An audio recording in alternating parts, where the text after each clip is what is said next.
Welcome to HIMAP, the Healthcare Information Management Association of the Philippines. The healthcare industry is experiencing transformative change. The increasing demand and rising costs for healthcare-related services by an aging world population are driving all aspects of the healthcare industry to reevaluate existing and to innovate new processes and solutions to cost-effectively meet the growing needs. HIMAP is an integral part of this transformation.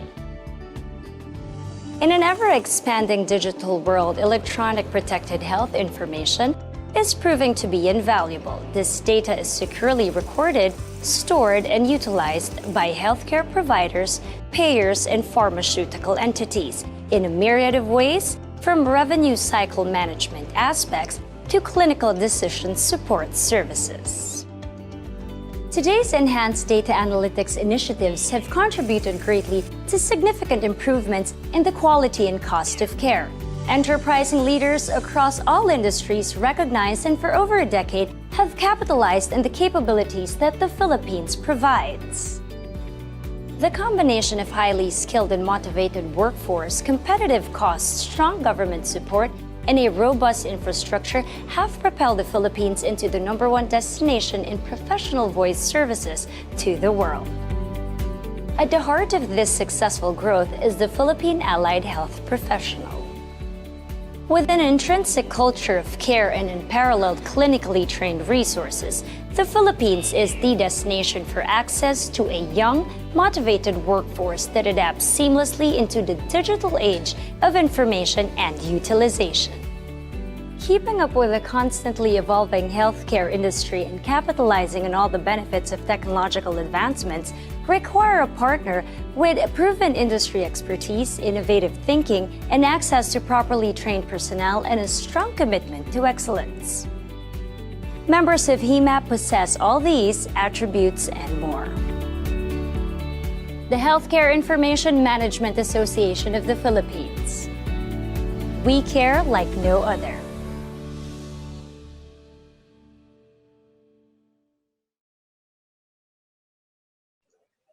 Good morning, everyone, and welcome to the Global HIMS powered by PH. Part 1, Introduction to the Philippine HIMS and Revenue Cycle Management Services and Solutions.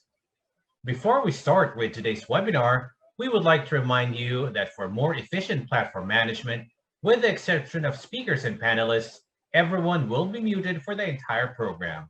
Should you have any comments or questions, we encourage you to share them through the chat function here on Zoom.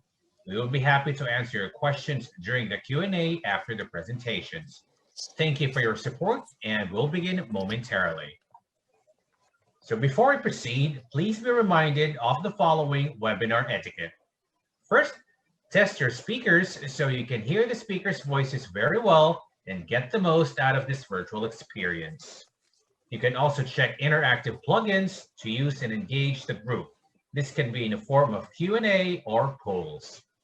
Next is if you need to raise something during the course of this event, especially during Q&As, raise your hand so our event host can see a delegate or a guest.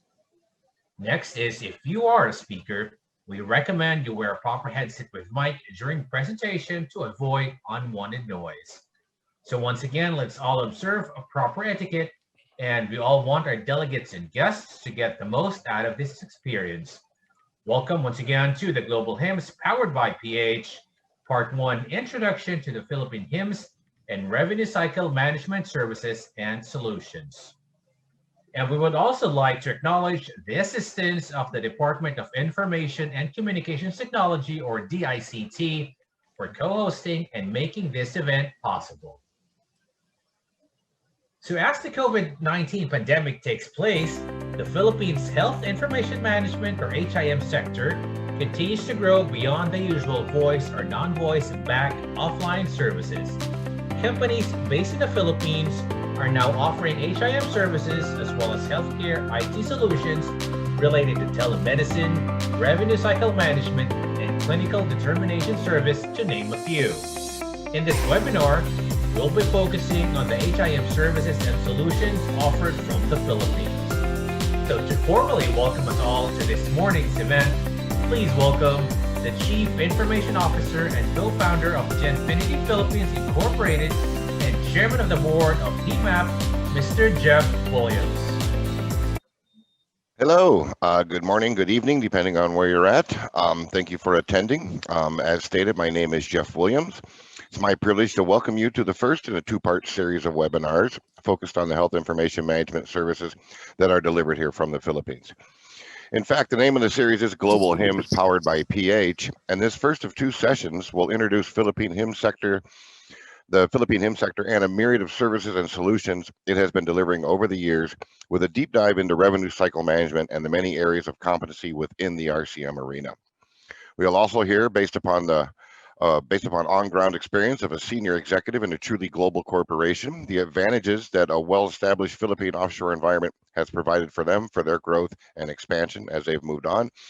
And in addition, we have a testimonial from an honest-to-goodness built up from the ground up Philippine juggernaut that has capitalized on the clinically unparalleled multi-talented Philippine workforce to grow quite significantly over the past couple of years and even during this COVID crisis. So we got a lot going on for us tonight, and our session will culminate in a panel discussion in which we encourage you, the experts, to ask the experts, I should say, on anything and everything about revenue cycle management. So please do get your questions ready as you're going on. Nothing is taboo. Go ahead and ask it of us. But these things work the best when we get to your questions. I've got queued up questions, but I'd rather not use mine. I'd like to use yours. So please do give us questions. And of course, none of this would be possible without the cooperation and support of the Philippine government. And to start our session today, let us begin with a message from the Secretary of the Philippine Department of Information and Communications Technology. So I'm going to pass the ball back to our moderator, do that introduction. I want to keep this short and brief because I want to have as much time as possible for our panel discussions and our presenters. So thank you, welcome, and you'll be hearing more from me as we go along. Thank you very much, Mr. Williams, for that warm welcome. We're really looking forward to this event and find out more about the Philippine HIMS industry. So now let us proceed to our first speaker. He's going to be presenting a very interesting topic because it's about offshoring services and opportunities for BPOs. So our first speaker is the former president and country lead of Optum Global Solutions in the Philippines. He has 30+ years of experience in various industries such as manufacturing, food processing, and in agriculture, to name a few. He's the current president of the Health Information Management Association of the Philippines. So to provide us with an overview of the Philippine HIMS industry, let us please welcome Mr. Roger G. Salazar, Jr.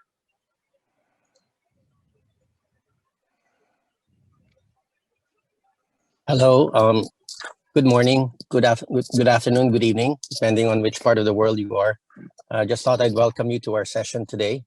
I want to tell you a little bit more about the healthcare industry. So I'm going to show few slides just to give you a little bit of a background of how our industry has started and how we've grown through the years and how we've adapted through COVID-19 pandemic situation. So thank you.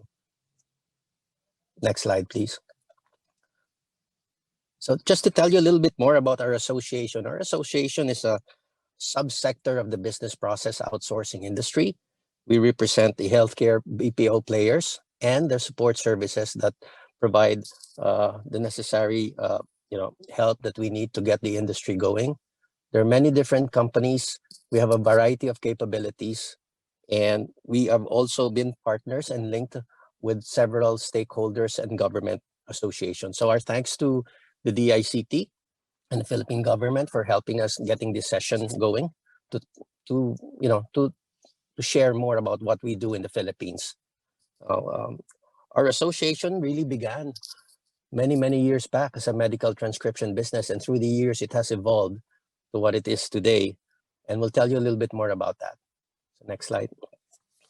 Just to start off, I want to share with you some big picture, give you a big global picture of how things are in our industry. As we learned from the IMF global recession in 2020 as a result of COVID-19, we had a negative 4.4%. That was a contraction of the economy, but the global IT BPM sector remained flat.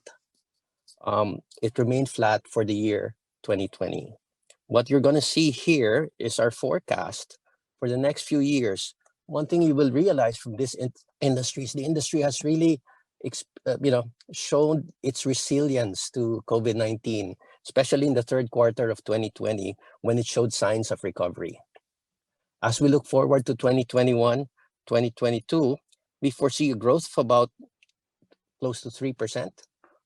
That's a compounded annual growth rate for 2021 and 2022. And I'll tell you a little bit more about the different factors that will affect that.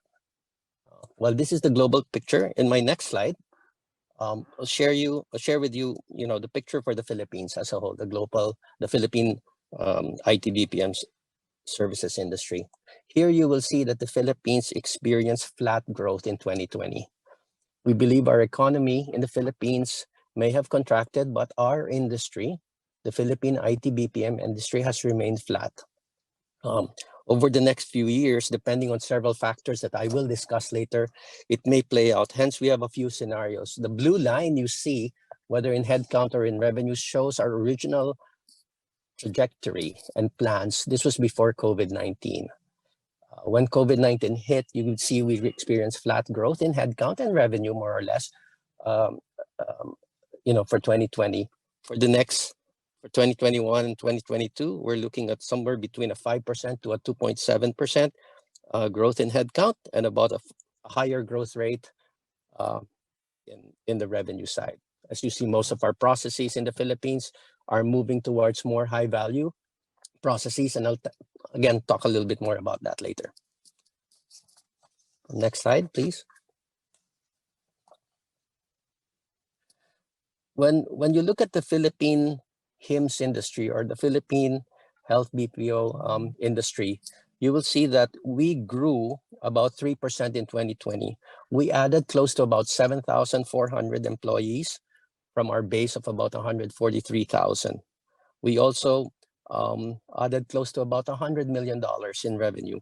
Our industry pre-COVID and at the start of the year 2020, we were tracking close to 3 billion. So we added about $100 million in revenue for industry. Now I'll share with you the different factors that play out as we see 2021. We'll see more growth in 2021. However, these are the different factors that will help influence how the growth will be for 2021. First of all, I'll talk about rising cost and margin pressures. As healthcare industry, it is always constantly under pressure to really lower its costs. I think in the United States, healthcare costs approximate close to 20% of the country's GDP. So that is they're really looking at ways and means to really lower costs. Hence, there will be a push towards offshoring. There will also be a push towards automation and other means and ways to really do things better and doing more with less. Second variable that will influence how it's going to play out in the next few years is the COVID-19 vaccine rollout. We see many countries doing that.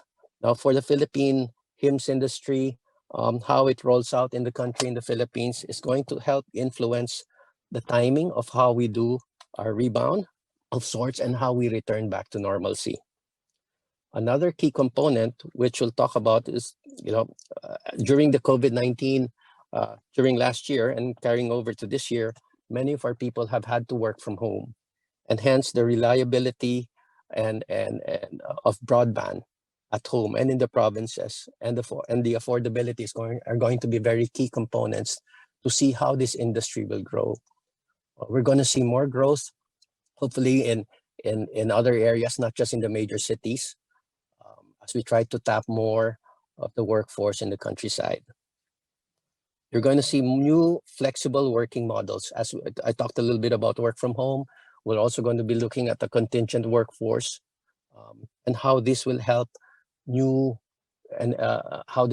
derive, modify the operating models for many of our companies. Another key component, and this one is something not just in the HIMS industry, is what we call the digital labor force. This continued to be a challenge for many of the companies. When we did a survey last year, we noticed that 75% to 80% of the members indicated that we do need to develop and build the talent in the Philippines to take advantage and to rise up to the demands of the next, the new wave of workforce. We need to build more digital skilled talent in support of our industry. Second to the last, I'll talk a little bit about BCP resiliency. This has the COVID pandemic of 2020 has really put a lot of our companies and our association and many different industries actually to a test. We did prepare BCP, however, many of our colleagues in the industry have had to adapt and modify their BCP plans. So this will be a continuing effort to try to see how they can improve and how we can build a stronger and more robust BCP for different operations. And lastly, the government. Lastly, the government is a very important component. So the rationalization of incentives on the new tax reform bill called CREATE in the Philippines will really talk about and really help really help support the competitiveness of our Philippine proponents in this industry. And lastly, again with the government, is the infrastructure development of the countryside. Those are going to be key components that we're looking at. These are some of the factors that will play into the growth of 2021 and onwards. But most of this will have more immediate impact, especially for 2021. Next slide. Here, I'd like to show you a little bit about what our local Philippine HIMS industry has been able to do. You will see here close to about 80 different business processes that we do in the Philippines. And earlier in my speech, I talked about how we started out as simply a medical transcription industry in the Philippines, but it has since evolved to doing more high value work, whether it's for the payer, for the provider, for pharma, or pharmacy benefit management, and also in the field of IT. You will see different processes. Today, we'll talk a little bit more about revenue cycle management and the different things we're able, the different facets of that, different sub-processes within RCM. Next slide, please. One of the things I did mention is the importance of digital healthcare, and that's going to be the new horizon that we're looking at. It is a way that businesses are looking to lower healthcare costs, to have more efficient processes, and to have better patient outcomes. You will see it in the form of telehealth. You will see it in the form of telemedicine. You will see online medicine delivery. You will look at clinical care paths that will be prepared for people. You will look at workforce productivity with the help of automation and how they develop that. And more importantly, by improving patient experience, you can avoid necessary interventions. You can look and prioritize acute and complex cases, and that will help patient outcomes. With regard to healthcare providers, there's you're looking at the efficiencies of the clinical staff. For the pharma industry, you can get better traceability along with the supply chain. These are some of the different benefits of the Internet of Things and how digital is influencing healthcare. There are a lot more that's happening, but these are just some of the things that we need to step up. We realize this is the new wave or the new form that has been growing in the markets we serve, and how we, as the Healthcare Information Management Association and its members, respond to this is going to be key, and how we can support this. So I'll talk a little bit about an initiative that started many years back, but last year the DICT added what we call the 2025 Digital Cities. In the past, we've only had about 4 centers of excellence. That was Manila, Cebu, Clark, and Bacolod. And since then, that has grown to about 6. We've added Davao and Iloilo City to that. We've also added the next wave cities, and you have that there. But more importantly, the push to the countryside, which is an initiative of our government. And we've added 25 locations, and they've been identified as the next wave of digital cities in the forthcoming year. The next slide, you're going to see the list of digital cities that were identified, and they're in different parts of the Philippines. Can you go to the next slide, please? So here you would see it more distributed, although most of it is still in Luzon, which is in the Philippines, the northern part. You'll see a more distributed effort and initiative to try to see and grow the digital cities in the different parts of the Philippines.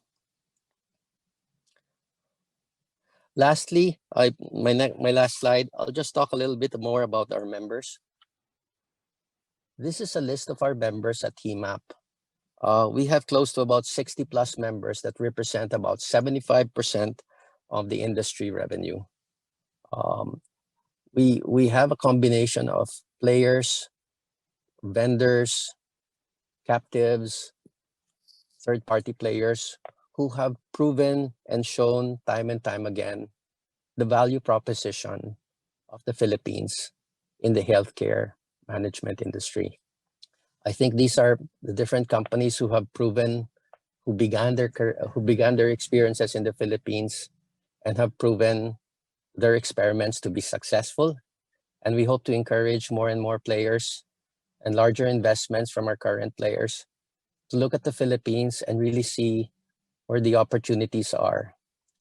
We look forward to an engaging conversation with you as we present and cover the different value proposition that our Philippines can offer to your companies. Thank you.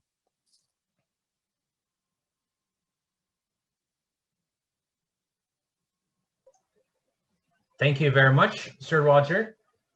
So before we proceed with our program, first we would like to thank the assistance once again of the Department of Information and Communications Technology, or DICT, for being our co-presenter and making this event possible. So for those of you who just joined in, we would like to show this short video to give you an overview of the HIM industry in the country. So please watch this. Welcome to HIMAP, the Healthcare Information Management Association of the Philippines. The healthcare industry is experiencing transformative change. The increasing demand and rising costs for healthcare-related services by an aging world population are driving all aspects of the healthcare industry to reevaluate existing and to innovate new processes and solutions to cost-effectively meet the growing needs. HIMAP is an integral part of this transformation. In an ever-expanding digital world, electronic protected health information is proving to be invaluable. This data is securely recorded, stored, and utilized by healthcare providers, payers, and pharmaceutical entities in a myriad of ways, from revenue cycle management aspects to clinical decision support services. Today's enhanced data analytics initiatives have contributed greatly to significant improvements in the quality and cost of care. Enterprising leaders across all industries recognize and for over a decade have capitalized on the capabilities that the Philippines provides. The combination of highly skilled and motivated workforce, competitive costs, strong government support, and a robust infrastructure have propelled the Philippines into the #1 destination in professional voice services to the world. At the heart of this successful growth is the Philippine Allied Health Professional. With an intrinsic culture of care and unparalleled clinically trained resources, the Philippines is the destination for access to a young, motivated workforce that adapts seamlessly into the digital age of information and utilization. Keeping up with the constantly evolving healthcare industry and capitalizing on all the benefits of technological advancements require a partner with proven industry expertise, innovative thinking, and access to properly trained personnel and a strong commitment to excellence. Members of HIMAP possess all these attributes and more. The Healthcare Information Management Association of the Philippines. We care like no other.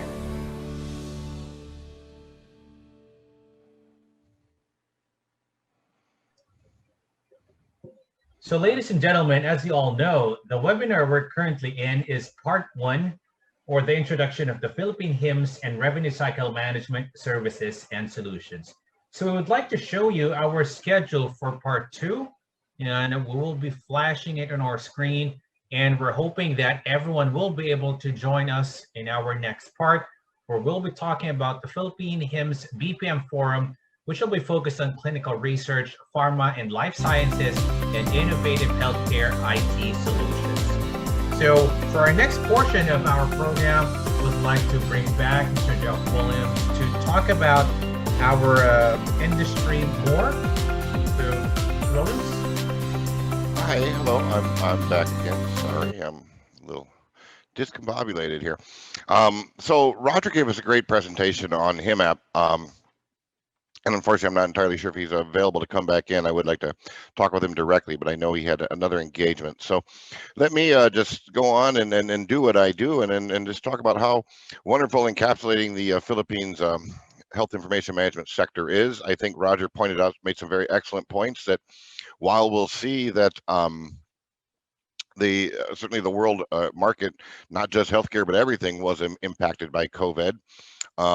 While a lot of areas saw negative growth, actually, I think it's a bit of an achievement to show that in the healthcare sector, we kind of flatlined. Not necessarily something you like to say, certainly not in a healthcare environment, but the end result is rather than going backwards, we kind of held our ground and just kind of clawed our way through it to stay steady. And then obviously, we're going to see that, as we come out of this, we're going to see us kind of bouncing back a lot stronger than we were before, even when it started. So while it doesn't necessarily say it's good to say we flatlined, I think it's good to show that, we stay consistent when so many other areas did not. Hey, there's Roger. How you doing, Roger? I'm glad you can make it back in. Have a few more minutes, so we'll stay on. Thank you. Great. I wanted just to touch one real quick. I noticed in your deck you had talked about all the myriad of services done out of the Philippines, the kind of government support and how we got to work together, what our challenges are. I wanted to kind of focus real quickly on the Philippines' unparalleled clinical talent, and I know you've had a lot of experience with that. So can we expand on that a little bit? I mean, just where does the Philippines stand in regards to nursing or allied health professionals and abilities? I think Philippines. In addition to being voice capital from the BPO perspective, I think it's also the nursing capital of the world. You will, in many countries, in many different hospitals, care centers throughout the world, you will always see the opportunity for Philippine nurses there. They've always been there and they've been recognized, especially during this COVID-19 situation where you see many leaders, heads of states, different leaders of hospital networks and all that just laud and support the frontliners, and most of them call out the help of Philippine nurses that have always been there. So we've always been a source of clinical talent. And Jeff, that has helped us not only from a healthcare provider perspective that are in different wards, in our local HIMS industry, our nurses, our different healthcare talent has really provided a competitive advantage. And I will cite one very specifically in the area of revenue cycle management. That's our topic for today. We were able to, and I'll cite the specific process, it's called medical coding, Jeff. Medical coding is one aspect of RCM. And we realize that statistically, because we use healthcare professionals in medical coding, they have a better quality of data capture in the charts of medical coding than other countries do. Our talent is able to pick up the subtleties and the little things in charts, in the revenue cycle charts that are being used. And because of that, we have a higher quality rating depending on the different kind of charts. There are charts that are very simple. There are charts that are more complicated.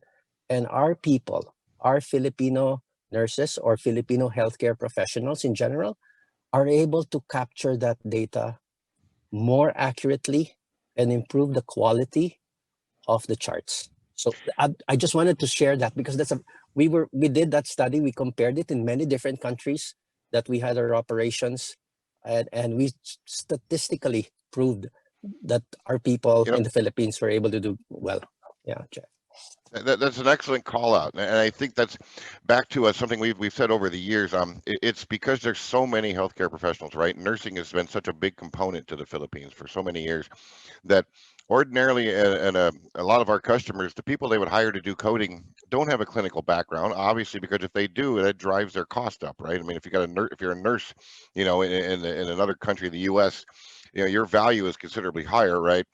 Just from a supply and demand aspect. So when you're hiring, looking for a coding type position, which more of a back office work, you're not going to put a nurse there. But because of the Philippines and our unique situation of the amount of nurses we have, the economy aspect, or the economy play, we can be more affordable, and we can give you, rather than you hire a person off the street and spend 6 weeks to try and teach them a difference between a podiatrist and a pediatrician, you've got someone coming in the door with 4 years clinical experience. So you don't need to teach the healthcare piece. Now you just need to teach, here's my particular operation and how I want it done. So I think that's is a big differentiator, and what made you kind of see the data you saw when you ran the report. So very, very valuable. Right. Yeah. I also want to add that I think even the Philippine coders, we have HIMA and AAPC certified coders in the Philippines. I'd like to pick another huge offshoring country, which is India. India has about 15,000 certified AAPC coders. The Philippines has about 5,000 AAPC certified coders. But you see, India's population is 10 times the Philippines, and yet they only have 3x the number of coders. So it tells you a little bit more about the orientation of the Filipino population. We are healthcare. 100% could Yeah. not agree with you more, and I think that's the message we're trying to get across. If you're looking to do healthcare work, look here to the Philippines. And beyond, obviously, we got a lot of other services offered as well too. But truly, Yes. we're hanging our hat on healthcare, so that's what we're going to be plugging today, and forever, and have been doing for many, many years, and rightfully so, because I think it's well earned. We did get one question, so I'm sorry, I'm jumping in and kind of screwing up the whole program here, but. This is all about getting questions or answers to what the people are asking. And we have a question that came in from Martin Mills, and he's asking for you specifically, Roger. Please comment on emerging health outsourced subservices for players previously unforeseen or undervalued pre-COVID. So I want to try and keep the COVID thing off the plate. We know it's the elephant in the room, but let's just go back a little bit. What I love about the Philippines is we're so many, niche players in here, right? You got a lot of little organizations that kind of really very niche focused. And we all talk about the big components of it, but maybe you can elaborate a little on some of these other guys that have started out with, hey, just a niche idea and a little market that people aren't looking at, but an area we certainly excel. So yeah, there are actually many areas. The other area is also, although not part of RCM, is pharmacy benefit management, right? That's a new emerging area where it's pharmacovigilance and many of the other parts. We realize with pharmacy benefit management, because of and this is another aspect of the Filipino, the empathy, the higher EQ that Filipinos do have. They see it in their work. They see it in their work ethic. And in the area of pharmacy benefit management, we're seeing that develop. Now, pharmacy benefit management, there are also different types of certifications that are happening in the Philippines in different forms and shape that's developing now. Fairly new in comparison with coding or medical coding, which started, I think, back 2012, 2013. That's a new area that's growing significantly, especially as more players look at the Philippines as a potential pharma or PBM center. Yeah. So Roger, while you were talking, I pulled up and shared my screen. I went back to a slide that you had brought up in your presentation earlier, and I'm trying to see how I can make this look a little better here. This slide, I think, it talks to that exact thing, right? I mean, you've kind of got this Venn diagram aspect of the different areas, the pharma, the payer, the provider, and technology, and how they all intertwine.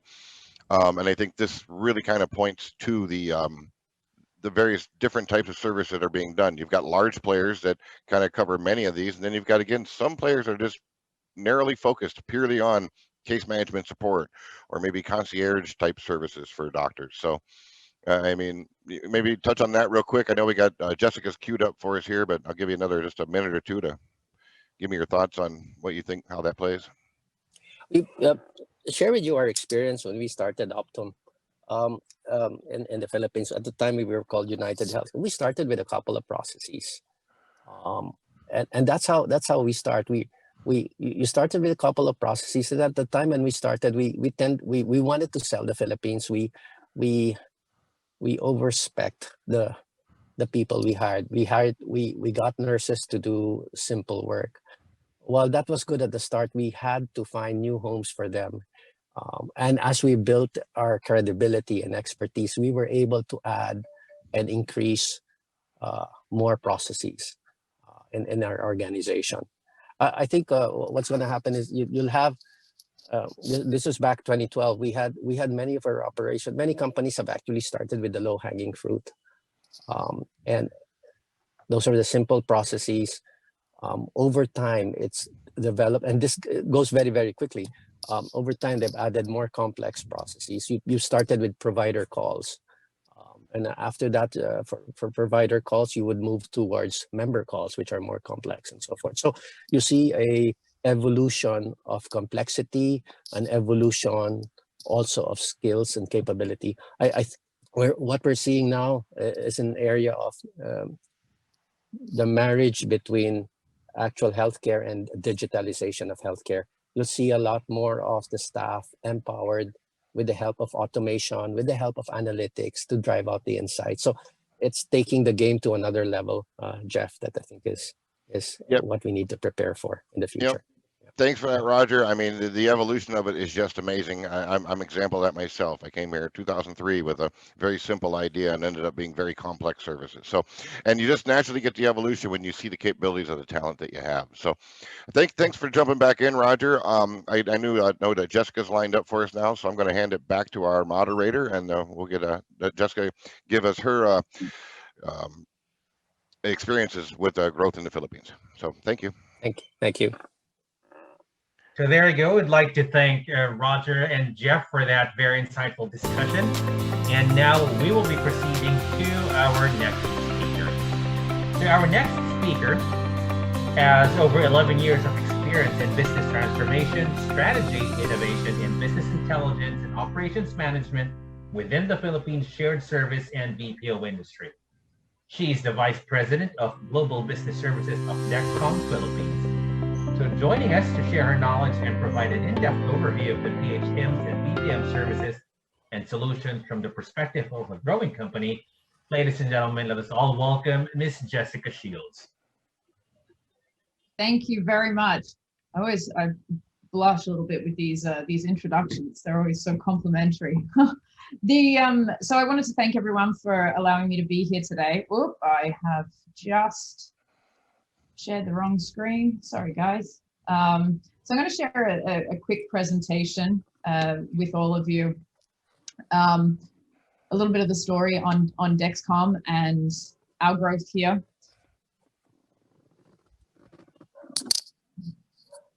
My screen should be sharing. Can you see that? We're seeing a black screen. There you go. Okay, great. All right. So just to open up with, in terms of the background for Dexcom, we started operations in the Philippines in 2018, November of 2018. Prior to joining, we went through quite a detailed selection process in order to understand who could help support, or which market could help support our business. Now, we are a glucose monitoring organization, so our focus is really on medical device, but we've been growing at 20 to 30% year on year. So our biggest challenge was, how do we find an area that can continue to scale with us and also meet our quality expectations in terms of the patient experience? And we took a look at a number of different markets: Malaysia, India, Philippines, China, Vietnam, and we ended up narrowing down to the Philippines for a few key reasons. The predominant one was around the patient experience and the customer experience that we could offer from this market. So I think it's a real edge for the Philippines over other markets. And for us, the experience in this industry is key. Roger and a number of other players have been here for a lot longer than we have. So there is a very in-depth pool of talent who have been working across different types of organizations within the healthcare space. That knowledge is really entrenched. So we were able to find the talent that we needed here for our growing organization. So it addressed our questions of scale as well. Probably on the customer experience, the concept of malasakit was part of that edge.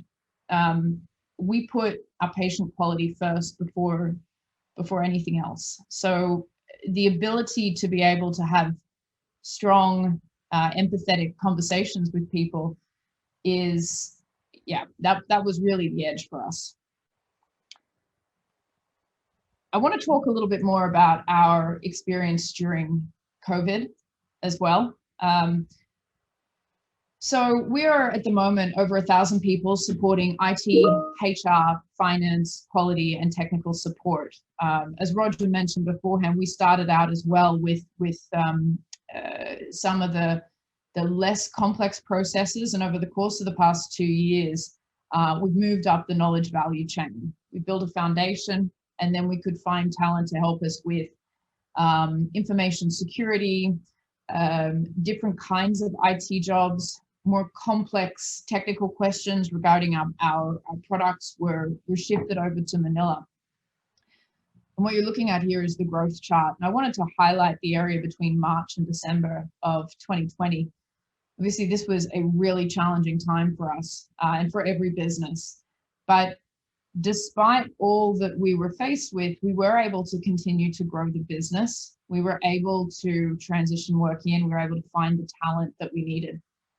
Some challenges around infrastructure at first, but by the end of 2020, we really saw that people in our workforce had, dare I say it, normalized the new sort of working environment. And now when we're talking with people from a recruitment perspective and a hiring perspective, we really do find that they are, they're aware that the situation we're in today is going to be one that will continue, and they have adapted their expectations and working style as well to be able to accommodate that. And I think this is a really important point around agility and adaptability. They've set up their home infrastructure, or they've restructured how they're going to get to the office, these sorts of things, to make sure that that they're looking at the long term rather than just a month or two as a plan. We've also during this time set up a second satellite office in Cebu. So for those of you who are aware, Cebu is on a different island here in the Philippines, in the Visayas. So being able to do this in the midst of a pandemic was, I think, a real testament to what's possible within the market here. Yes, we can still find the talent. Cebu has a great talent pool there as well. And that will support predominantly technical support activities for us. So really positive story as to how we've come out of 2020. We are anticipating to continue to move up the value chain in terms of the different functions that we will support from the Philippines, including market expansions, and yeah, looking forward to seeing and growing the partnership with our with HIMAP, with IBPAP, and those partners who've been with us on this journey so far. I wanted to open up at this stage for any questions, or hand it back to our moderator. Hi, Jessica. Thank you for that. I'm looking online. I don't see a question that's come in online. Again, I can't ask enough for you guys of the attending audience. Please give us your questions, your concerns. But so I mean, it sounds like you're the same route as I have, right? You come here and you just started drinking the Kool-Aid, right? Yeah. And you just see the possibilities and capabilities, right? That's it. I mean, it was, I came out here for a year, and it's been 11 years. And it was as you mentioned earlier, the competencies and the capabilities is really what kept me wanting to build and develop businesses out here. And I think that what we're seeing, Dexcom's a very agile organization, and that a young organization compared to the likes of UHC and others. And we're still on this rapid growth trajectory commercially, which means that a lot of our structures and design isn't in place. And we're building as we're moving forward, and we're benefiting from the talent pool's ability to bring to us different operating models, different structures for how we work. They've seen other organizations before us go on a journey of implementing robotics or implementing world-class IVR systems, and our capabilities are growing exponentially because of the talent that we're able to access here. And I think that's a defining element of the value proposition for us as well in choosing Manila and the Philippines. You touched on an interesting topic, and I'm sorry, I'm throwing the agenda out the window. I know we got Sarah queued up to go next, but I love the conversation. But when we talk about RPA or AI and these technologies coming in, I think the Philippines has an advantage because in the old model, you did a labor arbitrage model, and you went out for a very specific labor skill to do a very specific job. And a lot of times it was a menial job, not to be disrespectful, and then you come in an RPA tool says, hey, I can erase the need for that person to do that menial job. And that meant jobs are gone. But with the Philippines kind of so versatile and overeducated kind of aspect of a workforce, they can easily adapt and elevate and then use that automation to become an enhancement for them. It does take away part of their job, but the part of their job they didn't like, and allows them to focus on the higher level skills of their job. Do you agree with that? Precisely. Exactly. And that's what we're seeing at the moment. We've sort of put the challenge out there to people to say, the more you can automate, the more we can give you new tasks, new geographies, new areas, and people are rising to the challenge. So I fully agree. Okay, great. Well, excellent. I'm just doing a quick time check. We do have Sarah signed up for us, queued up for us next. Hey, if you could stick around and join our panel, like I said, the agenda's off the window. If you want to stick around, the more of us we can have talking, that'd be great. Appreciate it. But we're going to hand it back to our what am I calling our MC, I guess, so we can get Sarah queued up and let her get to her presentation. Thanks, Jeff, and thanks, Jessica. So as Jeff mentioned, our next speaker is Sarah. So let me introduce her first. She is Asia's Chief of Staff for Alorica, a role that spans 16 years of leading operations at the company. The two blade stretches to help oversee a nearly 40,000 workforce, which continues to grow ceaselessly in all sites across the Philippines and supports regions other countries like Japan, China, and India. So let's give a round of applause to Sarah Macan de Silva. All right, thank you. I'm hoping you guys can see my screen. Yes, all good. All right, great. So I'm sure that you guys have gotten to know the Philippines from our fabulous speakers that spoke ahead of me, but this is just really to reinforce the overall value proposition of doing business in the Philippines between infrastructure, the talent pool that you guys have heard so much about, the real estate that's available to us, and overall great work that you receive from the 230,000 folks that we actually have supporting healthcare in the Philippines. So the skills of the folks that we have are specialized between empathy, compassion, working through complex scenarios, and we've got the folks that actually get it. Right? I've been in healthcare for nearly 2 decades. And I started out as an agent. So this just kind of talks through the stickiness of the kind of folks that you have. And while we all understand that it's a specialized skill, we all grow within the industry too. So that's one of the things that are really, really exciting. But looking at the overall revenue cycle, the organizations in the Philippines will have some shape, form, or manner have work related to these, except for obviously the touch points that require in-person interaction. I know that Roger was able to kind of go through the different work types that we have, but we handle both ends of the spectrum for member, provider, payer. We have front, mid, back office, voice and non-voice that help you carry out your work that lies to be executed. and also companies that can partner with you in the digital transformation. We've got healthcare IT experts that get it, fully understand security and compliance required by the industry. We've also got our companies that do the research and analysis that actually help take the organization to the next level, enabling you to become a lot more efficient and effective. So it's really well-rounded when it comes to the suite of services. And I'm really glad that Roger showed that diagram earlier on what we actually cater to. From the simplest of taking calls for eligibility to the more complex work types for more clinical work. And it comes to, when it comes to the whole revenue cycle, it's everything in between too.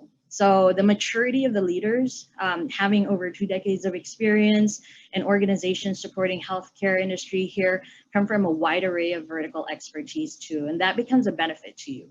You get tons of best practices to align to your vision as an organization. So, that really shows just how much we know the industry, and we've experienced last year's journey with you in healthcare. And if I just move to the next slide, we understand the impact of COVID to RCM. And this has really made us agile, get really creative, and adapt to the new normal with you.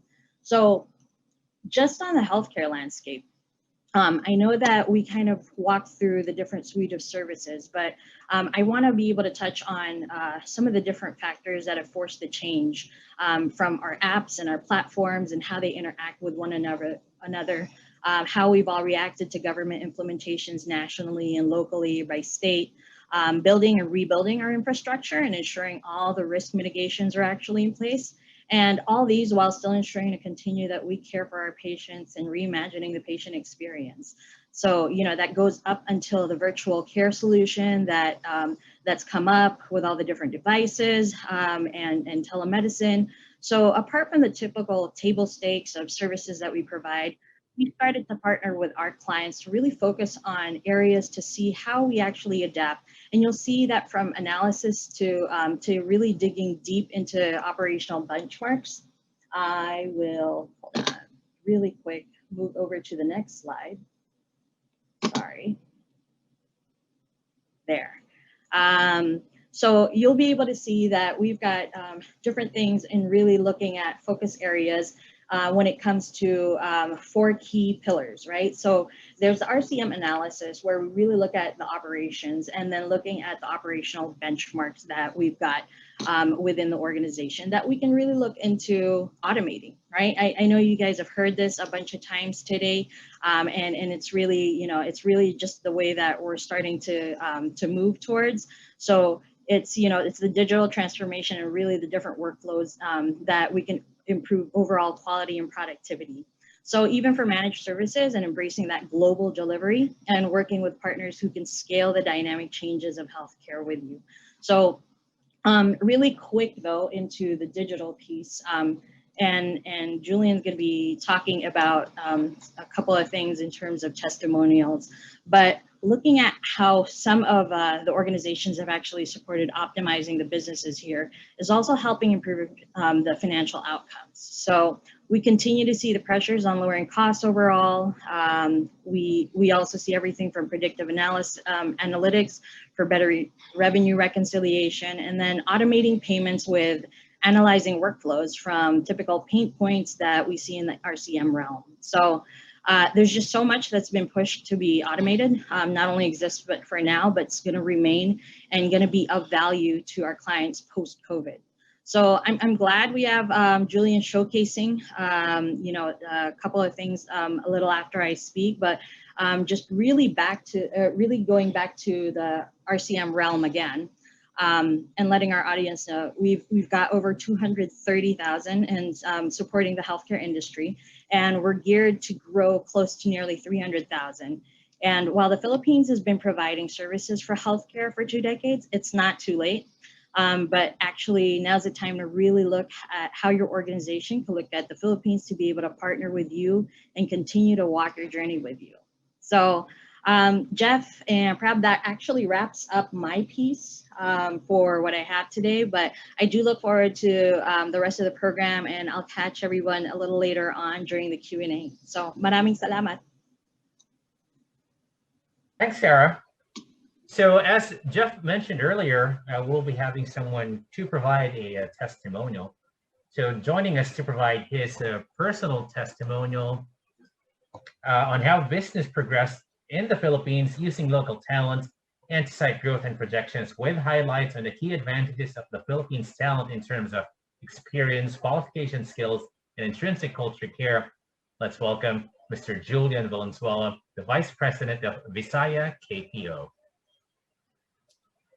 Yes, good morning, everyone. Good morning to those in the Philippines and good evening to those in the United States. I appreciate the warm introduction. And Sarah, thank you for teeing everything up. That was perfect in terms of how, we can actually perform RCM solutions here in the Philippines. Visaya, something a little bit about Visaya. We are a 13-year-old company here in the Philippines. We actually have two sites. One is located in Metro Manila, in the Central Business District of Makati, and the other is in Dumaguete, which is about an hour's flight south of the city. I'm here today to provide our healthcare testimonial regarding customizing of RCM solutions here in the Philippines. And of course, we have to do that in light of the COVID-19 pandemic. And so in order for me to begin, let me just go ahead and explain essentially the trends that we've seen impact our own business over the course of the last 10 months. So the main takeaway from this slide is really that US consumers are changing how they interact with healthcare providers. The first trend here actually that we've seen is that increasing adoption of digital health platforms. Folks in the US, patients are actually trying to access healthcare in novel ways. And what we've actually seen is that they're going online, right? They're going to the web, they're going to their phone apps, and this is creating a wealth or a large volume of non-voice transactions for us. The second is actually that doctors are increasing their reliance on telemedicine for patient consultation. And we've seen that folks are not willing to go into the hospitals. So what they've actually done is that they've gone into telemedicine, and the transactions with the doctors, they're actually either over the phone, so these are voice transactions, or potentially even video recordings. And so from there, we have lots of interactions that we can go into as well in terms of processes. The third trend that we've seen is that there is a rising demand for offshoring and clinical document improvement. And so both from the digital health platforms as well as the telehealth, we've actually seen that a lot of the medical records review, a lot of the abstraction from that, that volume has also increased. The fourth trend, and this is actually a little bit counterintuitive, is that from our providers' clients, we've actually seen that the large hospital groups, a lot of that business has actually remained flat or even decreased simply because large portions of these hospitals are dedicated to COVID, right? So entire buildings, entire wings in the US are dedicated to COVID patients. And so what we've seen is that our regular healthcare business with them has actually decreased. But on the flip side of that, we've seen our doctors groups and our specialty clinics, that business is going very strong. And it seems like people are avoiding the main hospitals and going to the specialty clinics. Examples of this would be, in physical therapy or in diabetes. And that business has been more than capable of making up the lost business from the hospital groups. And then the last trend that we've seen is actually our payers. So we've seen demand with the insured population. It remains strong, and that part of the business remains stable. So these are the 5 kind of major trends that we've seen, personally in our business. And this has really fundamentally changed the way we've had to do business. And in order to address that, let me get to the next slide. We've had to customize our RCM to succeed in this environment. And so Visaya has gone through this business transformation, much like what Jessica has said in Dexcom, and also what Sarah has alluded to for Alorica. For Visaya, that business transformation has really come up or through customization in 6 ways. The first is the talent pool. So our first priority has always been that we must compete for the talent availability, especially with the right licensure credentials. This is our first priority, and given the last 10 months, I'm actually happy to say that attrition is our lowest attrition that we've ever had in our 13 years of doing business. So people are wanting to do their jobs and keep their jobs. They realize, that opportunity is hard right now.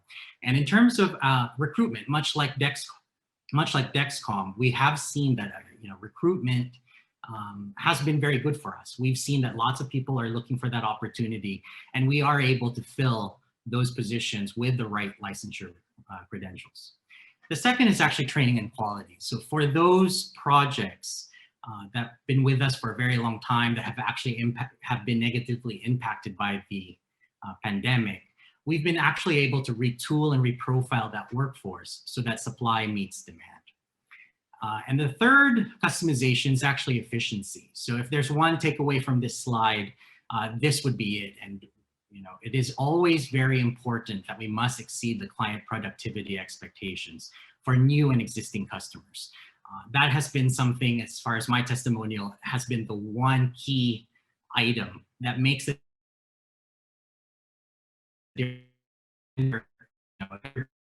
center versus a center of excellence. Customization for efficiency, the price competitiveness. And so we've had clients that have been with us since the very beginning for 13 years. And so, when they come up to us and say that they're having hard times, we have done what we could to help them out as a business partner. And so we've addressed that price sensitivity through contract negotiations. And we feel that it's actually better to take the hit in the short term to preserve the long-term relationship. And the fifth customization has really been work from home. And you've heard our two previous speakers mention work from home. And the reality is it is a new normal. Had you asked me if this was something that would have been possible a year ago, I would have said never, not in a million years. But we have embraced that new normal, and we've actually seen that it has improved outcomes. So we've seen full redundancy and better service levels with our folks work from home. And we're about 50% today work from home at steady state. And then that last customization is actually compliance. And so this goes hand in hand with that work from home. And we've had to ensure privacy and security on site, as well as off-site, with the right technology platforms and strong policies. So these are the 6 customizations for RCM that we've done as Visaya to succeed in this environment. And it's worked well for us in the last 10 months. So this is our portfolio of healthcare services. And, I remarked on a slide of Sarah with the 32 processes that they have. We break down our processes into 6 buckets, and that's the practice management, the medical coding, quality audit. Third is our claims and payment management. Fourth is clinical document improvement. Fifth, telehealth and clinical trials. And so you can actually see, given the trends that we've experienced, as well as the customizations that we've had, Visaya is well poised to do very well in this environment, actually. And so this is my last slide. Visaya is a small company. We're about 800 strong today. And back in 2016, we had our mojo going with our Outstanding SME Award by the service sector and DTI. And we actually won that 2 consecutive years in a row in 2016 and 2017. In 2019, prior to the pandemic, we won the Philippines Best Employer Brand Award from the Employer Brand Institute, as well as the ACES Most Promising SME in Asia Award. So you can imagine going into 2020, we were very positive about the outlook. And lo and behold, much like everybody else, in March, when the lockdown happened, we were very worried about our business. But given the trends and given the transformation that we've been able to do, we've been able to grow the business for 13% actually last year is what we clocked in, despite the pandemic. And so we're very happy about, where we ended up for last year. And indeed, for this year, it seems like, talking to our clients, it's been a busy 4 weeks for January. We're actually hoping that we can even double that growth in 2021. So I really appreciate the time that you guys have given me today. And I hope that these insights are helpful to you. If anybody needs to contact me, my contact details are right there. And I'm looking forward to your questions. Thanks, Julian. So before we proceed with our the next portion of our program, let me see. So our next portion of the program, rather, would be the panel discussion. So would like to bring back Mr. Jeff Williams and Sarah and Julian. So Jeff, I'll turn it over to you. Great, thanks for that. Thank you, Julian and Sarah, for joining us in this lively discussion I'm sure we're about to have. Just a full disclosure, we've all known each other for years. It's a small pool that we all play in, so I think you'll find our bears will probably be maybe a little in jest, but don't take that as meaning we're not serious about the industry. It just really means we all work together, we all get along. So let's try and have some fun with these questions and talk about it. Hey, Julian, just a quick follow-up on yours. You said we're a small company, we're 800 strong. I mean, it's all a matter of perspective. I mean, when we look at a lot of the members of HIMAP memberships, I mean, we've got a lot of member companies that maybe 3, 5, 10 individuals. So 800 to them is like, whoa, I want to get there someday. So I get it. I think it's a matter of perspective. Now, Sarah, you're what are you, or 40,000 or something? What kind of crazy number is Aloric in the Philippines? Just out of curiosity. Yep. Yeah.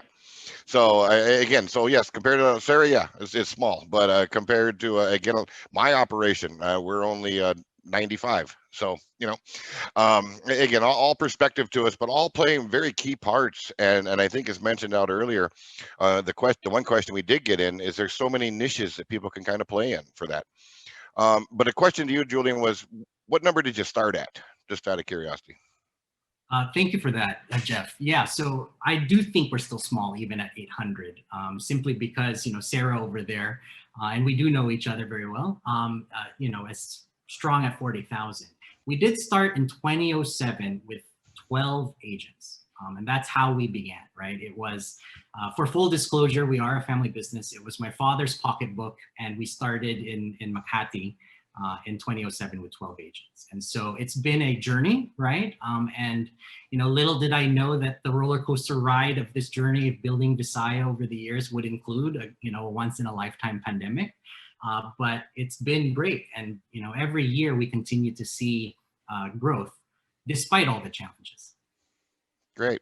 So let's jump right into some of the RCM questions. So first and foremost, Sarah, thank you for just giving us an overall explanation of the acronym RCM, because it's so vast, right? That anytime someone says RCM, it can mean so many different things. And as you pointed out, it could be one of 32 different things. I mean, when you look at that granular level, or for you, Julian, you've kind of broken it into 6 different buckets. But of those 32 distinct steps in it, what areas do you feel the Philippines really truly excels at? I mean, what's the key ones that we just knock it out of the park? Yeah, the ones that we knock out of the park are obviously, there's the key portion at the top where I had listed out, some of the initiations, right? So everything from eligibility and referral management, and those are, when we started out, it was kind of like starting out when we did the coding piece and the transcription. But now, those have grown into something that's a lot more complex. Julian and his organization do a lot of these complex type of works. And I think it's kind of covering the whole spectrum. We do a really great job when it comes to customer service, and that's the voice piece that I mentioned. And no doubt about that when it comes to the type of culture that we have. But then when it comes to something as complex and supporting, let's say, U.S. healthcare and the complexities of that in itself, it is something that we've had to grasp and translate into what we would absorb, and just kind of localize that to how we would understand it and translate that over to our customers on the phone. But the more and more we've started to understand that, beginning with the different pieces in the beginning where it's a lot more simple, the more and more we've actually been able to grasp the more complex pieces and get into the more clinical stuff.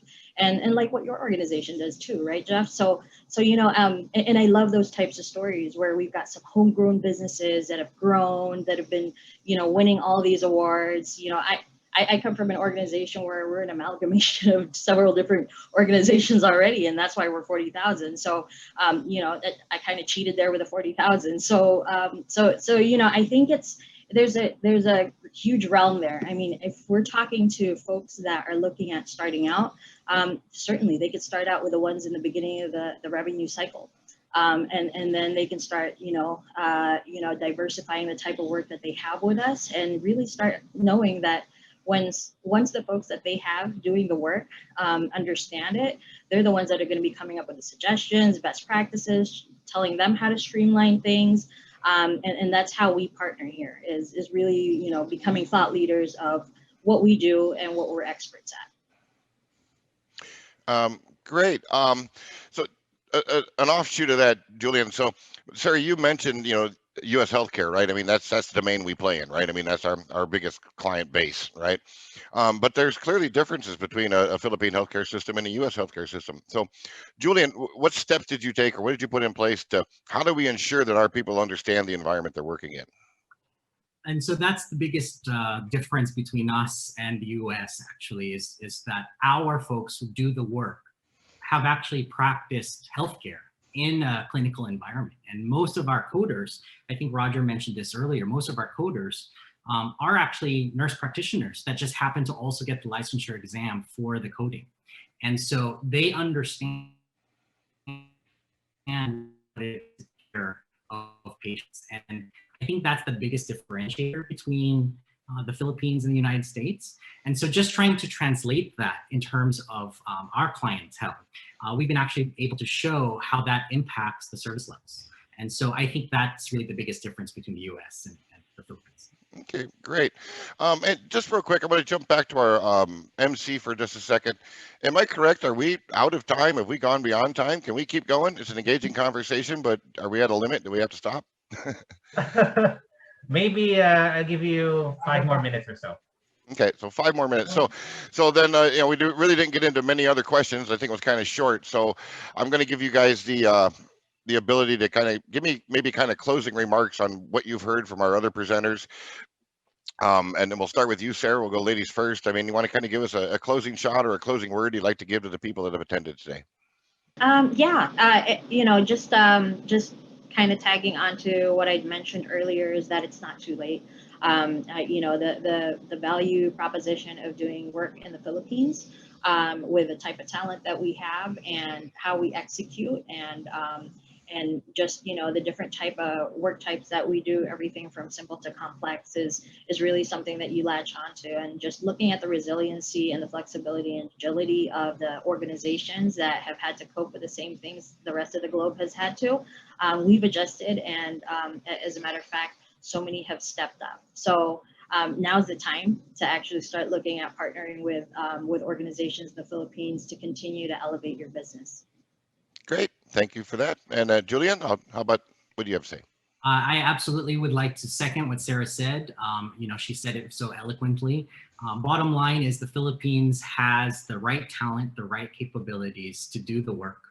We also have the right platforms, right? We don't just provide the talent, we also provide the right technology platforms to make sure that these interactions, both voice and non-voice, work, and the compliance that it's required with the data security required to do it in a safe manner. And so, our business is, as my testimony said, it's actually COVID pandemic proof.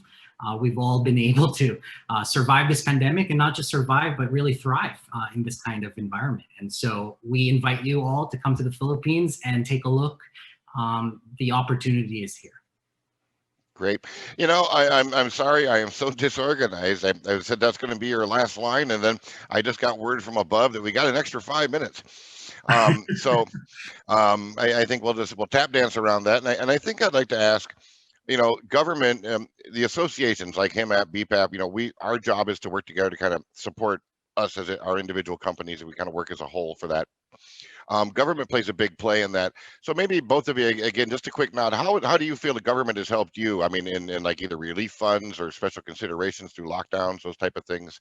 So, and we'll reverse it this way. Julian, let you go first with it. So, Sarah, Sure. I'll have to play catch up. Absolutely. And so, we definitely would like to say thank you to the municipalities where we operate, because I think having that relationship with the local government units have been very, very helpful for us, especially in the thick of the lockdown. I mean, when we say lockdown, everybody couldn't get out of their homes. So we had folks who are in hospitals, not in hospitals, in hotels, and folks being transitioned to and from their homes with our company-sponsored vehicles. And so the government was really crucial in making sure that we can continue to operate despite that. And I think in terms of transitioning now, 10 months on, what we are very hopeful for is that the government will be able to help us with vaccines. It seems like a lot of that is on, on the industry and our industry partners like HIMAP, who we also want to say thank you, because we would not have been able to get the kind of information we got without HIMAP and their ability to, to communicate with the government partners. And so I think where the vaccine is related, we're very much looking forward to seeing how that will develop over the next few months. Great, and thank you for that. And Sarah? Much like what Julian had mentioned, but also, we, for Alorica, we have 18 different sites across, throughout the whole Philippines. And that's with the local government implementing something different for every city, or, it could be for every town sometimes, but it was really with how they were calibrating or aligning us to the understanding of the different, the many changes that were happening. So, National was announcing something, and then, you would have something different implemented for your city specifically. So it was great to be able to ensure that we had context to align us and help us understand the different orders that were coming out, and also the guidance that we were receiving in terms of protocols for safety and sanitation when it came to the workplace. So, we had the situations where we had folks that were housed in hotels, and then we had some, those folks that were going into the offices, but we wanted to ensure that, apart from just compliance, is to really ensure that our folks were safe, and having our government partners being able to guide us through that has helped us tremendously, and has helped our employees stay healthy. Great. Well, again, thank you for that, and I promise that's it. I won't throw one more at you. But thank you again for your time and for your very informative presentations that you gave us. I will switch it to my synthesis and closing remarks now. So again, thank you for your time. We'll give you a big round of applause for being here. Thanks again, and I'll switch off to kind of do a quick wrap up for us on today's session. Thanks, Jeff. Thank you, Jeff. So, wow. I mean, just very engaging and informative discussions, right? I mean, we got a lot of information from a lot of different people. I found it very informative, very helpful for me. I've been here now since 2003, and I still kind of get the chills a little bit when we talk about the possibilities and opportunities that exist, with the talented workforce and the work environment that we have here now today. So hope you guys found it as enlightening as I did. And let's just do a quick recap on what we went through today. So we kind of opened up with, just an out of the park, wonderful welcoming remarks. I think I know a guy who did those wonderfully. Kidding aside, really, we went into Roger Salazar, came up and gave us a good overview of the offshoring services and opportunities. He educated us on the global HIMS market and the Philippines' part in this market. As expected, COVID had a significant impact on the global marketplace, and while many contracted, our arena managed to stay flat and hold ground. So I think it's one of the kind of few times when it's good that we stayed the same. So I think it just shows the resiliency and the capabilities. And as you had heard from both Sarah and Jessica and Julian, we made the changes that were needed, and we had support, and we did it to keep up with it. Roger also very succinctly addressed the role of HIMAP and the government to ensure that the Philippines maintains its leadership position in this HIMS services support network or arena. So thank you for that. Jessica kind of came in and provided an excellent example how the Philippines' talented workforce and overall infrastructure ignited her curiosity to look beyond the basic functions and grow services beyond expectations. Like almost every one of us, we came out with one idea that was kind of simple, and it was maybe a labor arbitrage play, and then realized, man, I'm leaving a lot on the table. How can I do more with it? One question I didn't get to ask Sarah and Julian, and I'm sorry if you're still here, maybe one of you can chime in and help me out with this. Sarah referenced the term malasakit. Now, I know it from being here, and I've heard it numerous times. If you go in and Google Translate it, it's going to tell you it means to care or concern. And I know that that's really not an accurate description of it. Is either one of you willing to jump back into this statement and kind of give me a better definition of what malasakit really truly relates to and why it's so good for business for us? Okay, I'll take that on. I guess for malasakit, it seems the best translation, and there's no direct translation in English, but the best translation that I am aware of is that it is a community-based empathy, right? So when somebody is in need, everybody in the community can help. And so when that gets translated into business, obviously, especially for healthcare, I think Roger said it best, it translates directly through the transaction. So even in our voice transactions, you can hear the malasakit in our employees in trying to help, genuinely help the patients.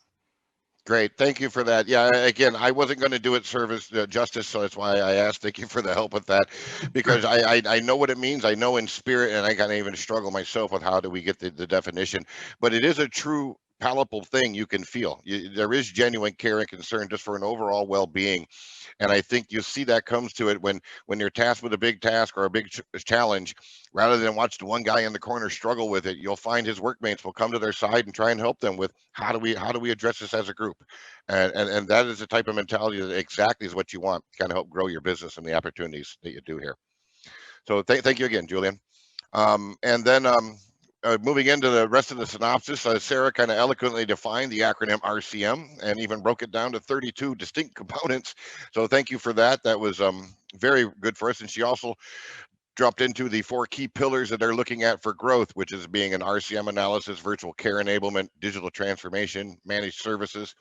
These are all, again, much higher valued level services than what I think people thought of the country when they, or the opportunity here when they came to it. I mean, you've taken it above and beyond to a whole nother level. And also just kind of proving the point that she also went to explain and point out the measures of success. And to me, that proves that the Philippines' growth is no accident. It's not just because we have talented resources. It's not just because we have government support. It's not just because we have a good infrastructure.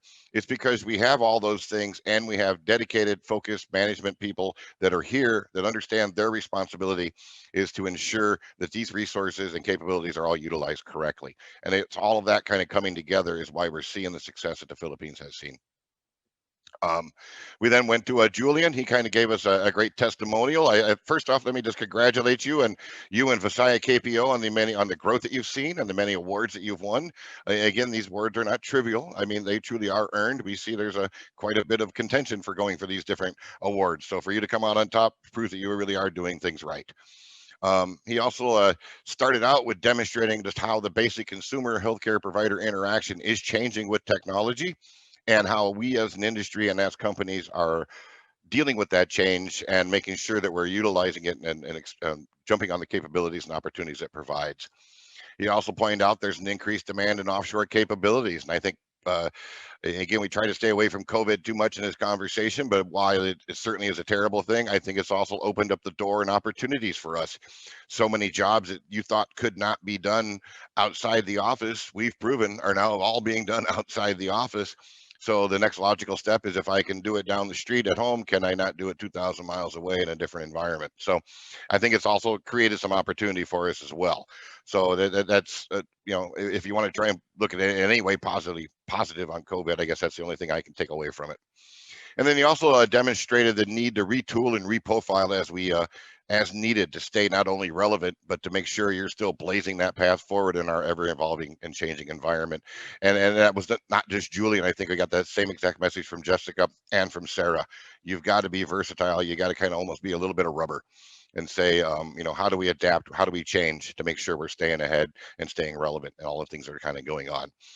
So that's a quick recap of what we had just went over. Hope, again, you guys found it informative, enjoyed it. It was good for you. It'll be recorded. Please take this recording when you get access to it. Share it with your friends, because we really want to just get the message out. The Philippines is here. We're ready. We can help. And we really come to us, give us the opportunity to kind of step up and transform your business and transform your service actions for you. So thank you, everybody. It was a great day. Thank you for all of our presenters, all of our speakers, the Secretariat, the DICT, all of us working together. Again, that takes a village. This village put it all together. It was an excellent session. Thank you all. Thanks, Jeff, and thanks to all our speakers. So once again, we would also like to acknowledge the assistance of the Department of Information and Communications Technology, or DICT, for co-presenting and making this event possible. And also, we will be showing the schedule of our Next part is part 2, which will be held on February 18. We'll be talking about the Philippine HIMS BPM Forum, which will be focused on clinical research, pharma and life sciences, and innovative healthcare IT solutions. So on behalf of the Healthcare Information Management Association of the Philippines, thank you everyone for joining us today, and we hope to see you in our next forum. Thank you and keep safe. Bye-bye.